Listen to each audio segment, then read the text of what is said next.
বন্ধুরা, আপনাদের এখন দেখাবো আমাদের এলাকার অনেক সুন্দর এক প্রাকৃতিক দৃশ্য।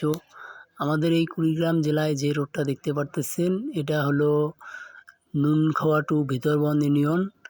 এই রোডটা এত সুন্দর দেখতে, দুই দিকে কত সুন্দর পানি সবসময় জমে থাকে, মাঝখান দিয়ে একটা রোড গেছে, অনেক সুন্দর দেখতে। এই রোডটা সোজা ভিতরবন্দ ইউনিয়ন থেকে চলে গেছে নুনখাওয়া ইউনিয়নে। আমরা সামনের দিকে যাচ্ছি, দেখেন সামনে আরও অনেক সুন্দর দেখতে। এই রোডটাতে গেলেই আপনাদের চোখ যেন জুড়িয়ে যাবে। এত সুন্দর রোড বাংলাদেশের আর কোথাও আছে কি জানি না, তবে আমাদের এলাকার এই রোডটাই আমাদের কাছে অনেক সুন্দর এবং প্রাকৃতিক দৃশ্য, এবং বন্যার সময় আরও ভরপুর পানি হয়ে থাকে, তখন আরও আসলে অনেক ভালো লাগে। নৌকা চলাচল করে, অনেক মানুষের আনাগোনা এখানে পাওয়া যায়।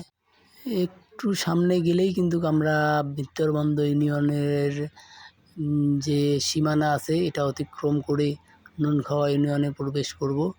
সামনেই আছে অনেক বড় দুধকুমার নদী, সেই নদীতেই কিন্তু এই রোডটা গিয়ে শেষ হয়েছে। দেখতে পারতেছেন অলরেডি কয়েক সেকেন্ডের মধ্যেই আমরা অতিক্রম করলাম একটা ইউনিয়ন। এই হলো স্বাগত।